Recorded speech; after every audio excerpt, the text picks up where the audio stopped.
दर्शकों नमस्कार, स्वागत है आपका। आज एक बार फिर से हम बातचीत करेंगे। हमारे साथ युवा पत्रकार रिया हैं, उनसे मिलकर बातचीत करेंगे। बिहार की जो भी राजनीतिक गलियारे की खबरें हैं, जैसा कि आपको हम बता दें, सबसे बड़ी खबर जो आज की आ रही है वो नियुक्ति पत्र। तो वहीं पशुपति पारस, चिराग पासवान, कई लोगों के जुड़े हुए जो सच्ची वारदात है, ना पक्ष ना निष्पक्ष हम लोग रखेंगे, जो बातें सच रखेंगे, क्योंकि एक युवा पत्रकार है और हमने सोचा कि पत्रकार होने के नाते हमारी क्या जो सोच है, क्या हम सोचते हैं और क्या कुछ बातें निकल के राजनीतिक गलियारे के खबरें में से आती है, वो आपके सामने परोसने का प्रयास करेंगे।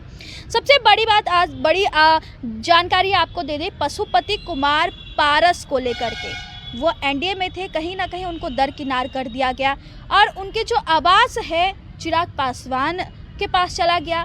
भवन निर्माण मंत्री के द्वारा अब उनका आवास भी छीन लिया गया है।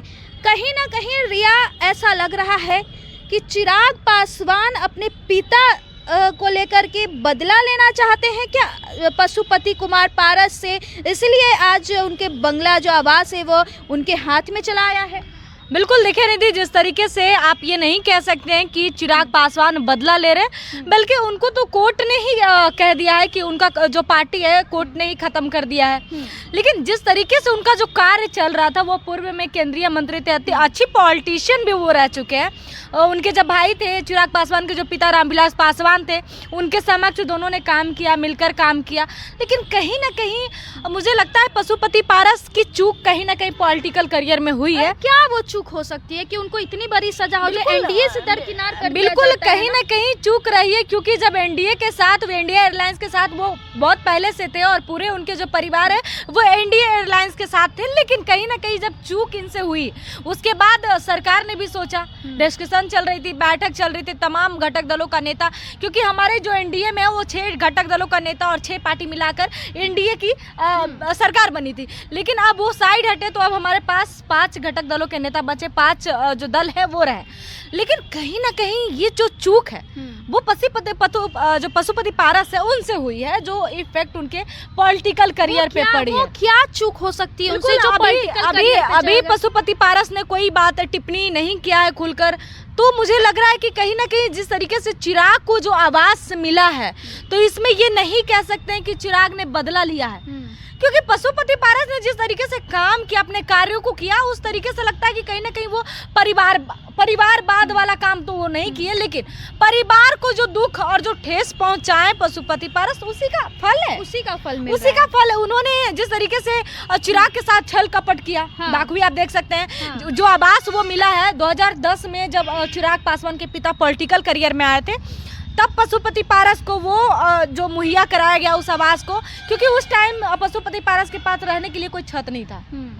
जब दोनों भाई एक साथ आए, तब पशुपति पारस को वो आवास जो है रामविलास पासवान ने दिलवाया था, क्योंकि उनको रहने के लिए कोई घर नहीं था, छत नहीं था, उनके सर से छत हट गया था। तो उन्होंने प्रयास करके भवन निर्माण मंत्री को बोल करके वो आवास को उनको दिलवाया। लेकिन वहीं तक बात नहीं रहा, जबकि चिराग पासवान के पिता उनके लिए इतना कुछ किया, फिर भी छल कपट हुआ। जैसे ही आवास मिला, उस आवास में पशुपति पारस बहुत सारी चीज़ों का, हम क्या क्या बताएं आपको, कितनी गिनतियां करवाएं, उनकी जो गलतियां हैं उनका गिनतियां नहीं हो सकती है। कि उनकी जो पर्सनल फैमिली की जो गलती होती है, फैमिली जो कचरा होता है, उसको लेकर के वो फैमिली के पास नहीं आए, जिसकी गलती की है पशुपति पारस, उनको वो आज सजा मिला। लेकिन वीडियोस आप सभी दर्शक जो है देखे होंगे कि उसी आवास में एंट्री करते हुए चिराग पासवान का भी वीडियो सामने आया था, जहां पर वो अपने आवास में नारियल फोड़ते हुए तमाम सभी दर्शक, सभी कार्यकर्ताओं के साथ वो मौजूद थे। उसमें देखिए, इसमें हम टोकेंगे कि जब ये सरकार का मुहैया, सरकार भवन निर्माण मंत्री जिसको चाहता है उसको देता है, और चिराग को तो वैसे भी अभी मिला नहीं था आवास। तो अगर चिराग की किस्मत है, चिराग ने भी कहा, चिराग के एक सांसद है अरुण भारती जो उनके जीजा हैं, उन्होंने भी कहा कि बहुत ही खुशी की बात है कि बाकी ये आवास हमें मिला, जो कि 2010 में पशुपति पारस के भाई रामविलास पासवान वहाँ रहा करते थे। उनका वो बहुत ही पुराना यादें हैं जो जुड़े हुए हैं चिराग के साथ, उनके पिता का जो यादें हैं वो जुड़ा हुआ कनेक्शन है। तो वो इमोशन है, वो इमोशन को अगर चिराग को दिया गया सॉरी टू इंटरप्ट, इस राजनीतिक में इमोशंस और फैमिली रिलेशन से हम जोड़ कर नहीं रख सकते। देखिए कहीं ना कहीं चिराग के पिता थे और चिराग के पिता रामविलास पासवान थे और उनके पिता की मूर्ति को पशुपति पारस ने रोड पे फेंक दिया था। जब 2010 में उनको मिला था ये आवास, तो वो उन्होंने मूर्ति को हटा दिया। उनका जितना भी नाम से जुड़ा हुआ चीजें थी सबको उन्होंने उठा के फेंक दिया बारी बारी से, जबकि एहसान था, चिराग के पिता का एहसान था, फिर भी उन्होंने एहसान नहीं माना। तो चलिए अब पशुपति पारस का क्या होगा? पशुपति पारस कहाँ जाएंगे? क्या वो राजद में आएंगे? एक चीज और देखिए, नजर आ रहा है कि चिराग के जो चाचा हैं पशुपति पारस काफी मुरझाए हुए लग रहे हैं। तो भाई आपका किया का सजा है, आपने जो किया, छल कपट जो किया, कहा जाता है कि आप जो कर्म करेंगे इसी धरती पे आपको मिलेगा, चाहे आप कोई भी हो। और वो जब पॉलिटिकल करियर में आए तो उनको लगा कि हम बाहुबली बन गए हैं, हम लड़ सकते हैं। अगर वो चिराग के साथ रहते तो आज कहाँ से कहाँ रहते, लेकिन उन्होंने अपने परिवार के बीच रहकर भी उन्होंने इतना बड़ा जो है गद्दारी किया। तो आपको क्या लग रहा है किसी अन्य पार्टी में जाएंगे तो गद्दारी नहीं करेंगे? वो उनकी गद्दारी का जो नियत है वो कभी खत्म नहीं होगा।